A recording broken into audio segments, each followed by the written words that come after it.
India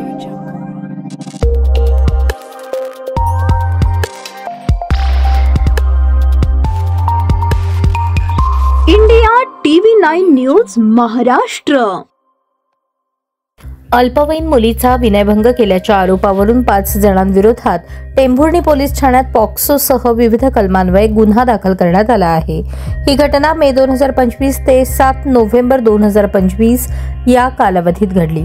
Nikhil Sudhir Landge राहणार दहिवली तालुका माढा, अमोल गरड शाहिद मुलाणी दोघेही राहणार उपळवाटे तालुका माढा, संगीतराव राहणार टेंभुर्णी, तात्या शामराव जगताप राहणार दहिवली तालुका माढा अशी गुन्हा दाखल झालेल्यांची नावे आहेत। मे 2025 ते 7 नोव्हेंबर 2025 पर्यंत आरोपी निखिल लांडगे याने पीडितेचा पाठलाग करून तिच्यावर बळजबरीने अत्याचार केला। मोबाईलमध्ये व्हिडिओ काढून तो व्हायरल करण्याची धमकी देत मारहाण केली। आरोपी अमोल गरड शाहिद मुलाणी संगीतराव याने तात्या जगताप यांनी निखिल लांडगे याच्यासोबत येऊन पीडितेचे रस्त्यावर अडवून तिच्या शरीरात झोंबाझोंबी केली।